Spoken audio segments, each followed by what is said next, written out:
Bonjour à tous et à toutes, bienvenue au Pluraliste, le média d'alternative politique et de débat. On inaugure aujourd'hui un nouveau format. Tous les mercredis, nous diffuserons maintenant un point d'actu. En quelques minutes, on se concentrera sur un seul sujet avec l'objectif de vous apporter des éléments d'information pertinents.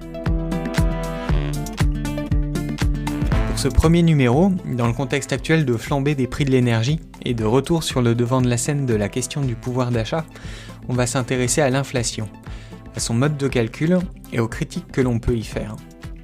Tout d'abord, l'INSEE, donc l'Institut national de la statistique et des études économiques, définit l'inflation comme une augmentation générale et durable des prix qui se traduit par la perte du pouvoir d'achat de la monnaie. C'est-à-dire qu'avec la même quantité d'argent, vous pouvez acheter moins de choses. C'est un indicateur très important, car au niveau européen, c'est un critère de politique monétaire. L'objectif de la Banque centrale européenne, à l'heure actuelle, est que l'inflation soit de 2%.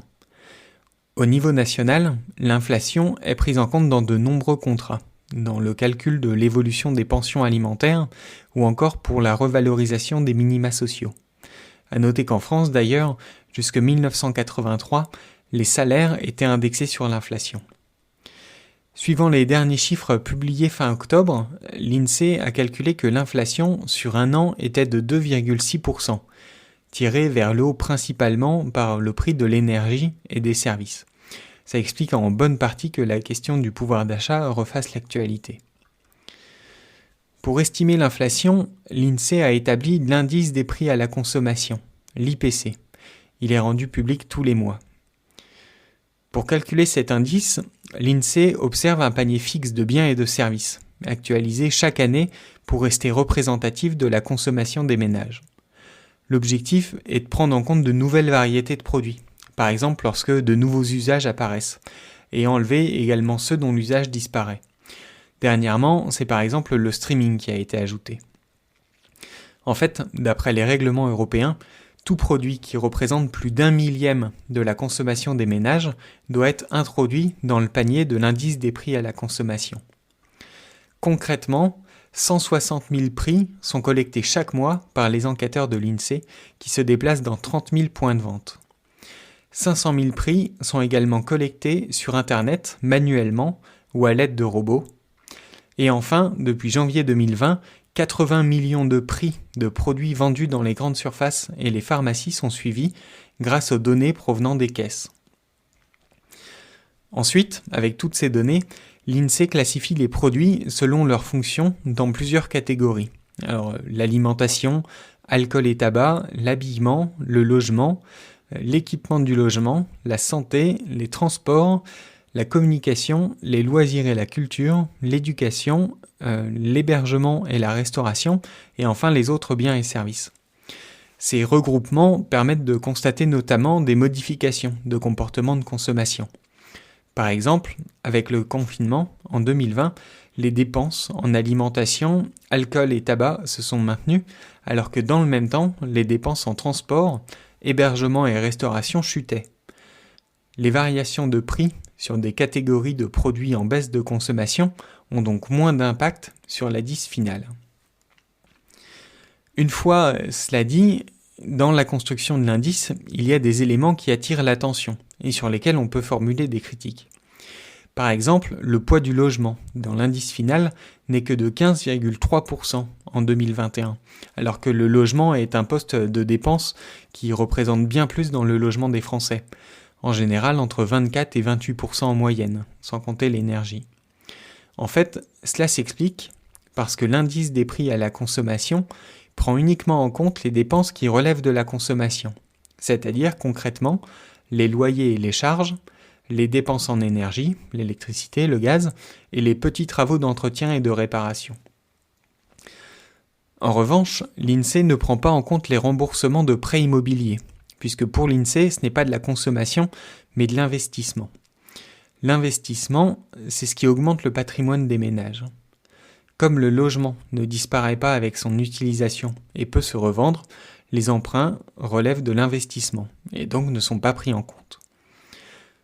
Du coup, le calcul de l'inflation passe largement à côté du fait qu'entre 2000 et 2018, le prix des logements anciens a été multiplié par 2,3, et même 2,6 en Île-de-France, et ceux des logements neufs par 2,1. De même, pour les loyers, sur 20 ans, entre 1998 et 2018, les loyers et charges ont augmenté d'1,9% en moyenne par an, alors que l'inflation sur la même période était de 1,4% par an. La conséquence, ici, c'est une sous-estimation de l'inflation. C'est d'ailleurs prouvé d'une autre manière, assez simple. Au niveau européen, pour calculer l'inflation, la Banque Centrale Européenne utilise un indicateur qui est l'IPCH, c'est l'indice des prix à la consommation harmonisé, que tous les pays européens doivent calculer de la même manière. La différence, c'est que la Banque Centrale Européenne souhaite mieux prendre en compte les prix de l'immobilier et intègre donc une partie des coûts du logement pour les propriétaires.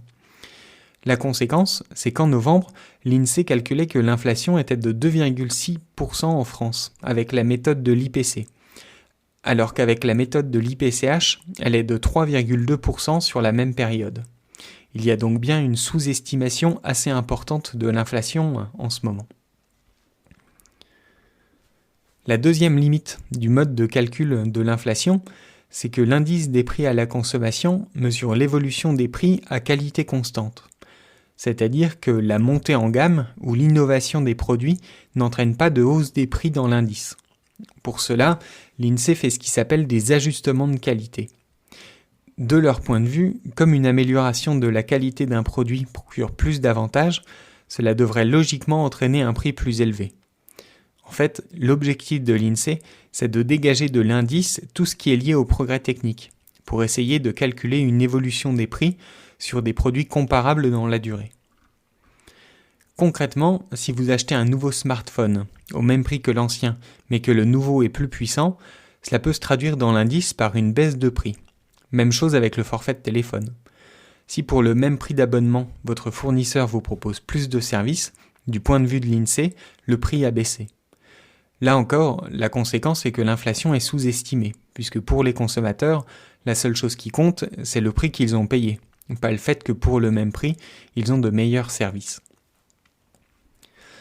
Enfin, la dernière critique que l'on peut faire au mode de calcul actuel, c'est que l'IPC est une moyenne, un outil qui par principe n'est pas fait pour représenter les situations individuelles.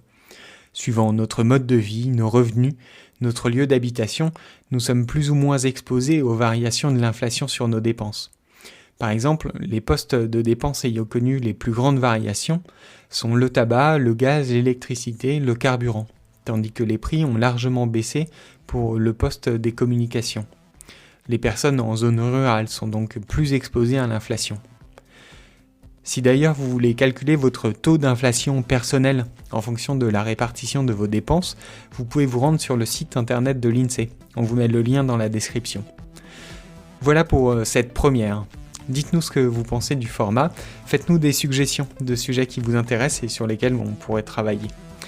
Le pluraliste vit grâce à vos dons. N'hésitez pas à nous suivre et nous soutenir sur notre page Tipeee pour un don récurrent ou sur notre site internet pour un don défiscalisé. À mercredi prochain pour un nouvel épisode.